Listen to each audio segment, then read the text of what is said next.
The sky was broken. Red clouds floated above a dead planet. Mountains had turned to ash. Rivers had dried into black scars.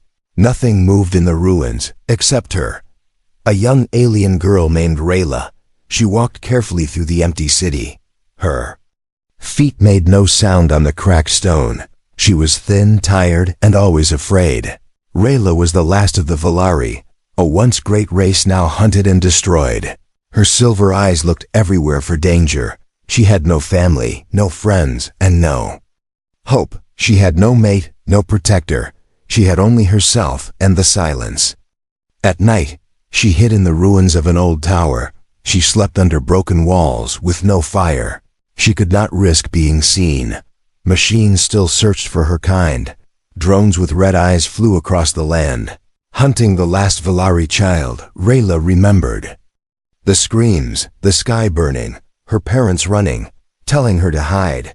That was years ago. Since then, no voice had called her name, no hand had held hers. She didn't even remember how it felt to be safe. One cold night, something strange happened.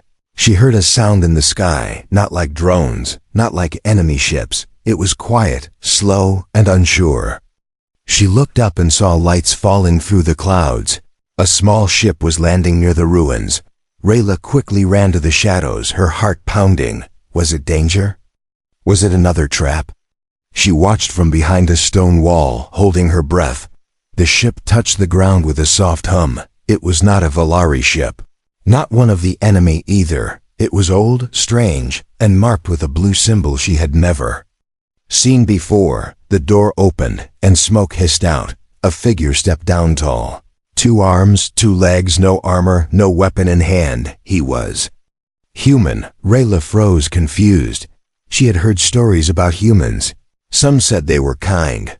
Others said they were dangerous. But this one didn't look dangerous. He looked tired, lost, and maybe a little sad. The human looked around, then slowly walked toward the ruins. He was calling out but not loud. "Hello? Anyone here? I'm not here to hurt you." His voice was deep and soft. He carried a small box, and from it, warm light and the smell of food came. Rayla's stomach growled. She hadn't eaten in 2 days. She hated herself for being curious, but she couldn't stop watching him. He placed the box down on a rock, then sat next to it. "I don't know if anyone is alive," he said to the air. "But if you are, this is for you." He left the box there and walked back to his ship. He didn't wait, didn't chase, didn't even look back. The door of the ship closed with a soft hiss, and the lights inside turned low. Rayla waited an hour before moving. She crept out from the shadows, slowly and silently. She reached the box, opened it, and inside was food, clean water, and a small blanket. Her eyes filled with tears. Why? Why would he leave this? No one had ever helped her, not once, not since the war began. She took the things and ran. The next night, he came again. This time, he spoke to the wind, telling stories. Stories about a blue planet called Earth. About trees taller than towers. About oceans, laughter, and a little girl he used to know. Rayla listened from far away, hidden in the dark. The human didn't try to find her, didn't demand thanks. He just returned every night, with more food, more stories, and the same quiet hope in his voice. One night Rayla came closer. She stepped out from the shadows, just enough for him to see her silver eyes. The human didn't move, didn't smile, didn't speak. He just nodded. Gently, like he had been waiting. She said nothing, just sat near him and picked up the food. They ate in silence, the firelight between them. From that night, Rayla came every time. The human, whose name was Ile, never asked her to stay, but she did. In the ruins of a dead world, something new had started. Not a friendship, not yet, but maybe a reason to hope again. Asterisk. The fire crackled between them, but neither spoke. Stars blinked above like old, tired eyes watching 2 broken souls share silence. Rayla didn't know why she came again, and Eli didn't ask. He just sat there every night. Same spot, same warm light, same calm voice. He spoke like he wasn't waiting for answers, like he was just sharing the weight in his heart. Sometimes he told stories of Earth, of rain that danced on rooftops, of dogs that barked too loud, of a little girl who laughed like sunlight. Rayla didn't know what sunlight felt like. Not really. Her world hadn't seen light in years, but when Eli spoke, she could imagine it. He never reached for her, never got too close.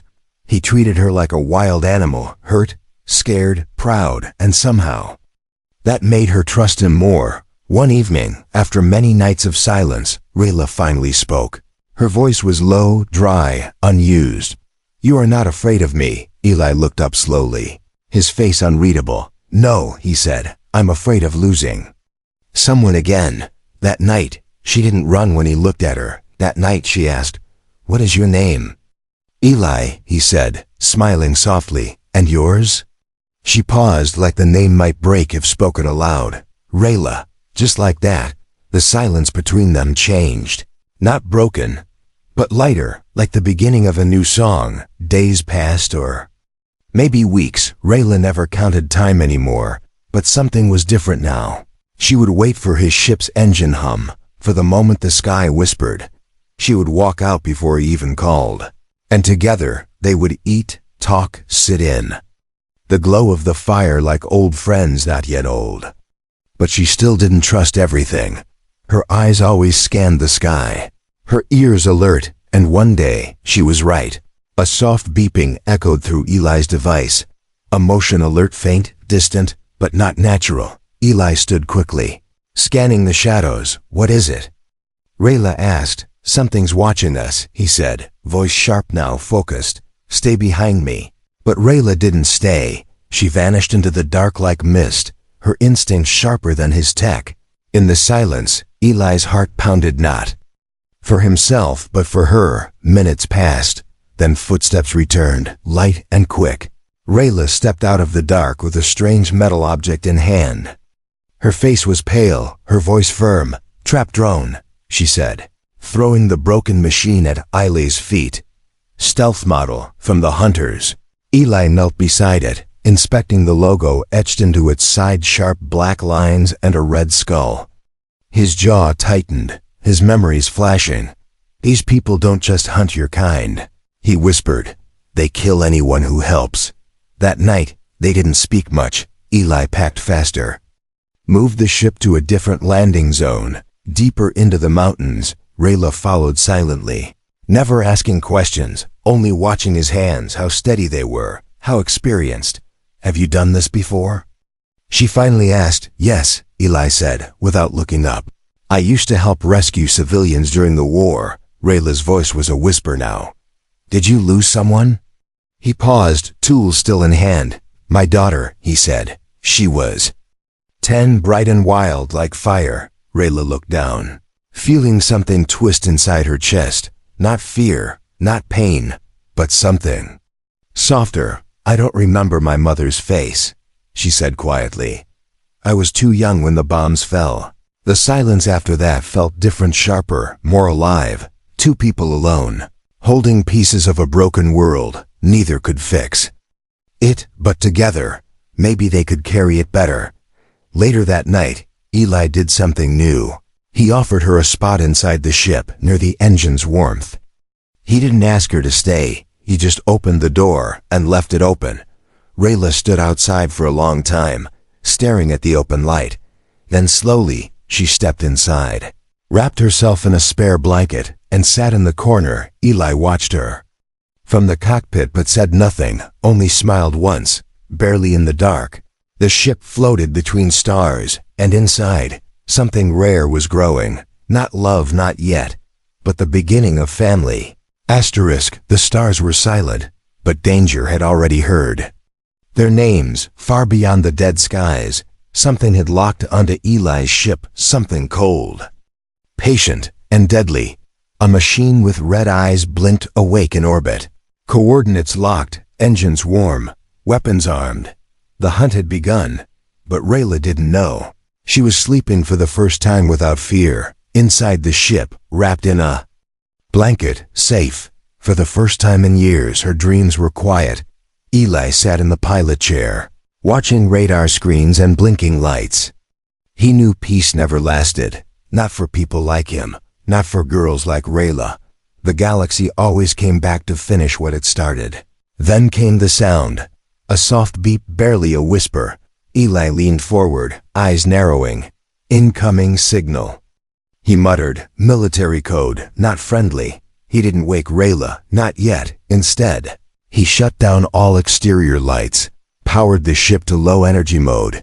He had done this before, during the war. Hide, wait, run only if there's no choice, but this wasn't war anymore. This was something worse, a shadow from both their pasts, returning to take everything. The next morning, Rayla woke to silence, not peaceful silence, alert silence. She stepped out into the cockpit and saw Eli staring at the controls, his face tense. What's wrong? She asked. They found us, he said, without turning. Hunter ship approaching from high orbit, probably using cloaking tech, which means they're close. Rayla's blood turned cold. How long until they arrive? Hours, maybe less. Eli replied, we can't fight them, not in this old ship.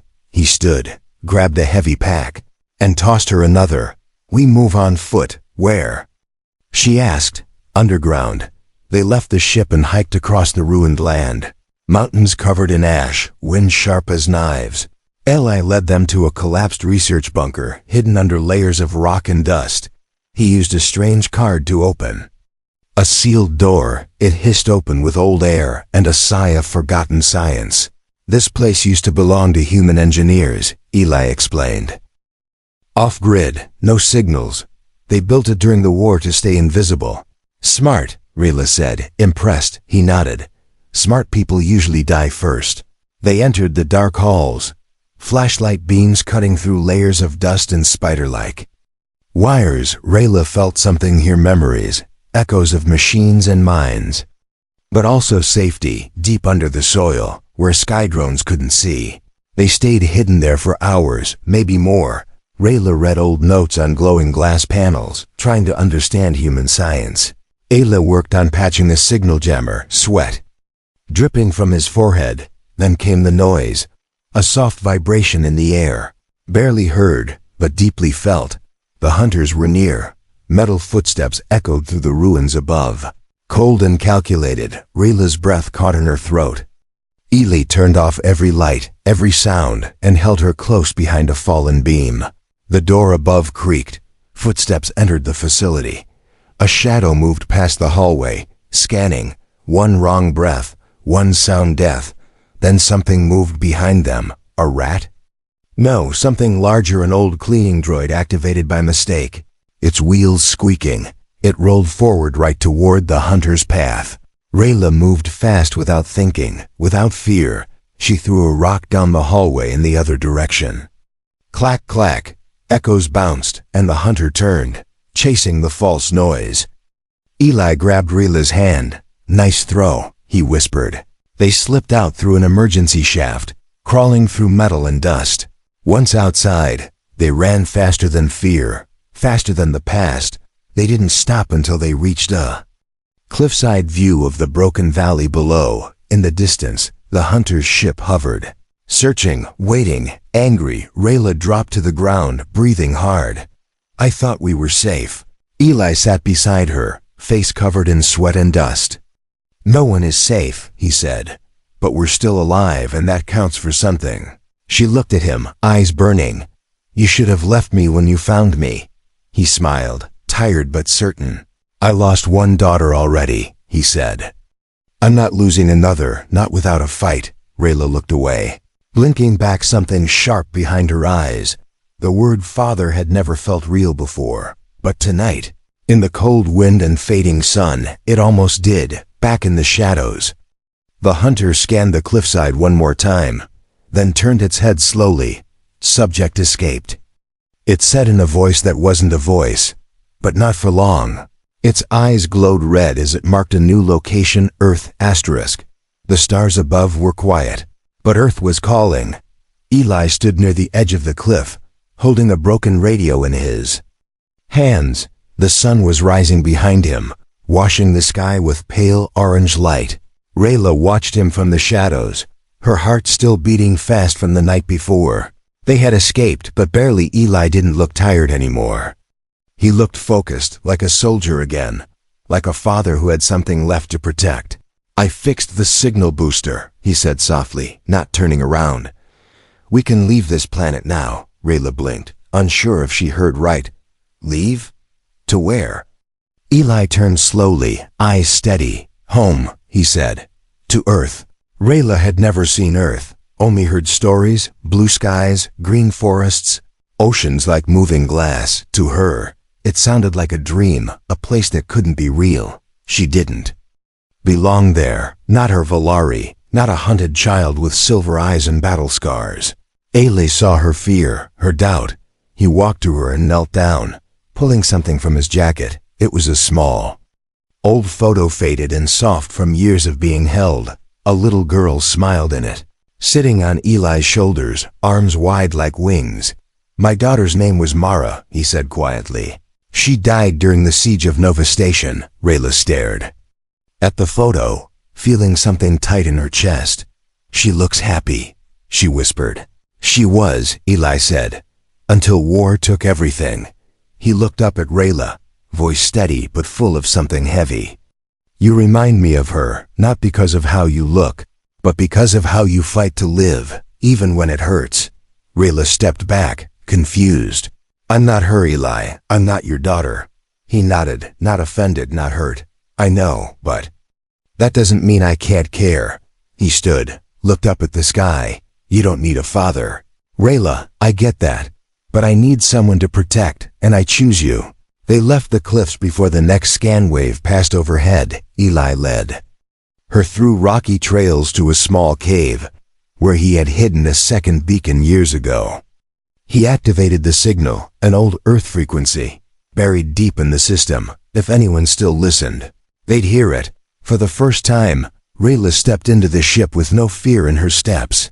She sat beside Eli in the cockpit, her fingers brushing the old controls.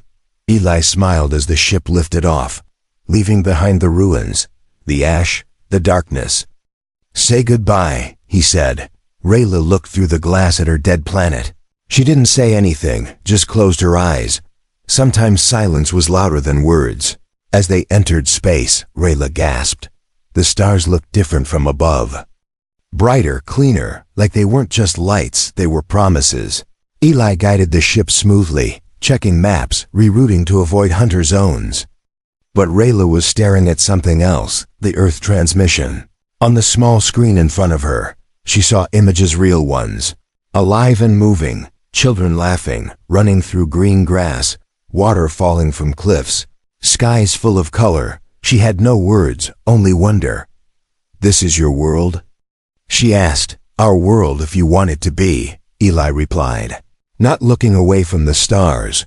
But peace doesn't follow the broken easily. Just as hope bloomed, danger returned. A cold alert beeped across the ship. "Enemy signal detected." Rayla jumped from her seat, eyes wide. Eli didn't panic. "It's them, the hunters. They must have traced the old signal. They're following us to Earth?" Rayla asked, voice sharp with fear. "Maybe," Eli said, checking the ship's systems. "But we're not going to lead them there." He activated a protocol she hadn't seen before. Decoy drop. A small pod detached from the ship, carrying a signal clone into deep space. The enemy would follow the false trail for now. "You've done this before," Rayla said, impressed. "Once or twice," he smiled. "Still alive, aren't we?" Later, as the stars stretched in the window and Earth came closer on the map, Rayla stood in the back of the ship, staring at herself in the small mirror panel. She didn't see a survivor anymore, or a broken child. She saw something new, something becoming stronger. She saw someone worth saving. When Eli passed by, she didn't look away. "You think people on Earth will accept me?" she asked. Eli stopped, thinking. "Some will, some won't," he said honestly. "But you won't be alone this time. Not anymore." Rayla nodded slowly, and for the first time, she whispered a word she hadn't said since childhood. "Okay." Far behind them, the hunter ship changed course. Its captain watched Earth's glowing edge on the screen. Its voice cracked through the dark. "She is not just a survivor," it said. "She is the key." And with that, it followed. The stars looked close. But her past was closer. Rayla stood in front of the window, Earth glowing like a jewel in the dark. But her thoughts weren't on Earth, not yet. They were trapped in the strange signal they had just received, a code in the old Valari tongue. 3 words repeated in a broken loop. "We are alive." She hadn't heard her language spoken in years. Not like this. Not from a voice so small, so afraid. Rayla turned to Eli, her heart pounding. "There are others," she said. "They're still out there." Iwe scanned the data, eyebrows raised. The signal was weak, buried deep in the static, like someone was trying to whisper through a storm. "Coordinates locked," he said. "A moon orbiting a dead gas giant. No colonies listed." He looked at her carefully. "Could be a trap." Rayla didn't blink. "Could be family." Eli nodded once. "Then we go." The journey was silent, not tense but heavy, like the calm before something important. Rayla cleaned her armor, the old Valari leather scratched and faded. She didn't wear it for war anymore. She wore it for memory. The ship dropped out of jump near the quiet moon. Below, only ruined stone, snow, and shadows. Ele landed carefully. "Weapons ready but lowered. No movement on the scans," he said. "But that doesn't mean no one's here." Rayla stepped out first, her boots crunching on ancient ice. The air was thin, but she could breathe it. The signal was stronger. Now closer, beneath the surface, they found the entrance behind a shattered statue. A secret hatch covered in snow and time. Eli opened it with a silent tool, and the door hissed open into darkness.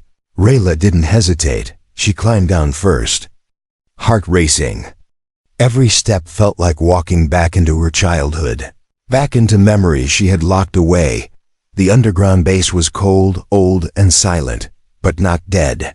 They followed the signal through winding tunnels, past broken lights and old banners with Valari symbols, and then they heard it, a laugh, small and nervous, echoing in the dark, then another. And another. Children. Rayla turned a corner and froze. A group of young Valari stood at the end of the hall, no older than 10 or 12, thin, scared, glowing eyes staring back at her with disbelief. One stepped forward, a girl with braided white hair. She looked at Rayla like she was a ghost. "Are you real?" she asked. Rayla knelt slowly, her voice shaking. "Yes, I'm real." The children didn't run, but they didn't smile either. Behind them, older teens stood with sharp weapons made from scrap, protective, ready to fight. Then a voice from the shadows spoke, deeper and older. "If you came to trick us, leave now." A tall Valari teen stepped forward, eyes full of anger and fear. "We've lost too much to trust anyone." Eli raised his hand slowly. "We're not enemies," he said. "I'm human, yes, but I came here with her." He nodded toward Rayla. "She's the reason I'm still alive." The tall teen stared at Rayla, his voice bitter. "You wear the old armor, but do you still carry the Valari heart?" He pointed at his chest. "Or is that gone too?" Rayla stood tall, her voice steady. "I carry it, and I carry all of you with it." She looked at the children, lost, tired but alive. "I thought I was the last, but I was wrong." The room fell quiet. A small boy stepped forward and grabbed her hand. "We waited so long," he said softly. "We didn't think anyone would come back." Rayla knelt again, tears touching the edge of her eyes. "I came back, and I'm not leaving without you." Later that night, Eli sat with the older teens around a fire they had built from old fuel cells. He told them about Earth, about green places and open skies. Some listened with hope, some with doubt. "You don't have to believe me," he said. "But you don't have to stay here either." He looked at them the way he once looked at Rayla, gentle but strong. "You don't need a father," he said. "But if you'll let me, I'll be one." Rayla watched him from across the room, her heart full of something she never had before. Not survival, not just trust, but belonging. The children were not just found, they were finally seen.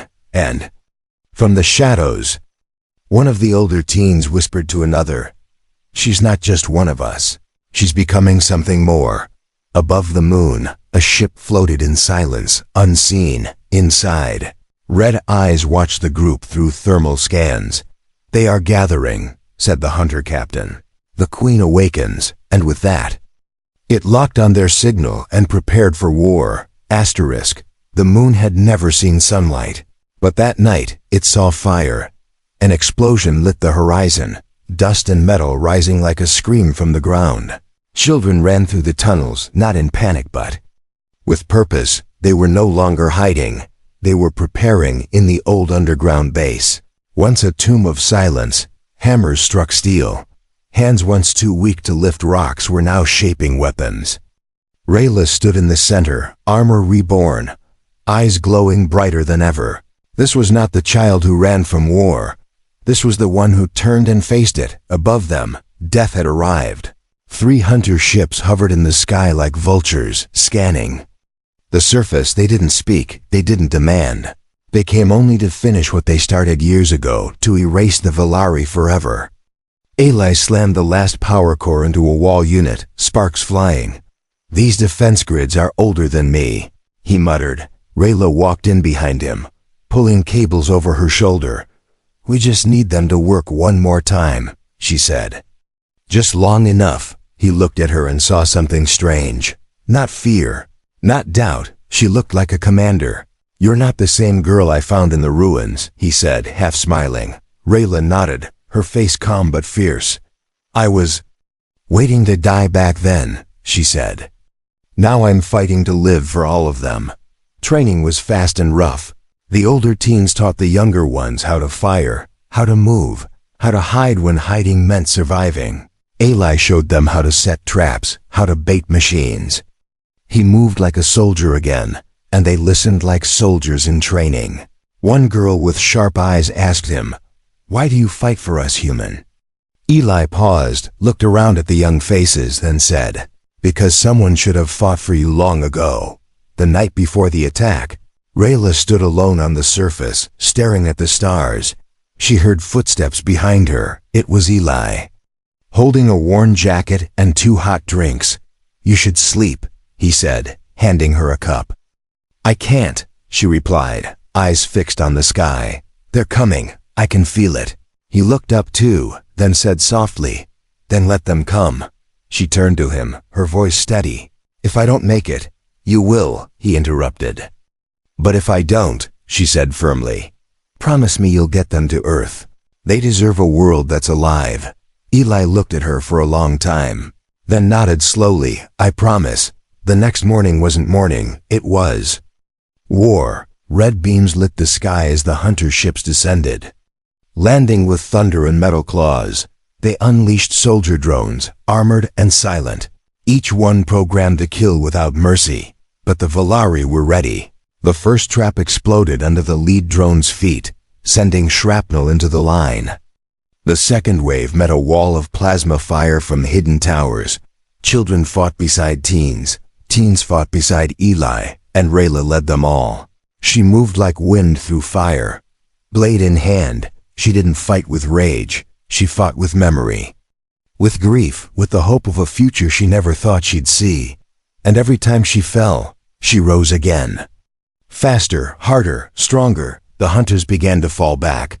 Surprised by the resistance, they hadn't expected leadership. They hadn't expected unity. They hadn't expected a girl to become a symbol. Inside the hunter command ship, the captain watched the battle, unblinking. "This one is different," it said, voice flat and artificial. "She is not just a survivor. She is becoming a queen." Back on the ground, Rayla reached the final ridge. Where the command node of the hunters stood, she saw a group of children cornered there, trapped, nowhere to run, without pause. She ran toward them, shield raised, fire surrounding her path. Eli watched from afar, heart in his throat. Rayla threw herself between the drones and the children, screaming one word, "Run." She took hit after hit, falling to one knee. But just before she collapsed, the others arrived. Eli, the teens, even the youngest kids with scrap weapons. Together, they fought back. Together they stood. And together, They broke the command node into fire and silence. The last drone fell, and the moon was quiet again. Not dead, just quiet. Later, Eli carried Rayla to the ship, her armor scorched, her eyes barely open. "You did it," he whispered. Holding her close, Rayla coughed, smiling weakly. "We did." A child stood at the ramp, saluting her with a bent rod. "Queen Rayla," he said proudly. She laughed once, softly. "No," she whispered, "not Queen. Just the first of the new ones." Eli looked at the stars above them. Then at Earth, now just hours away.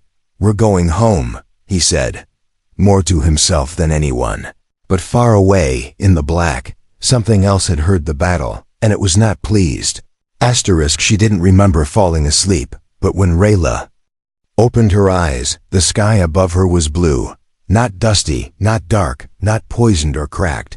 Just blue, clean and open, like the stories Eli once told around firelight. She blinked, slowly sitting up, her bandaged arms shaking.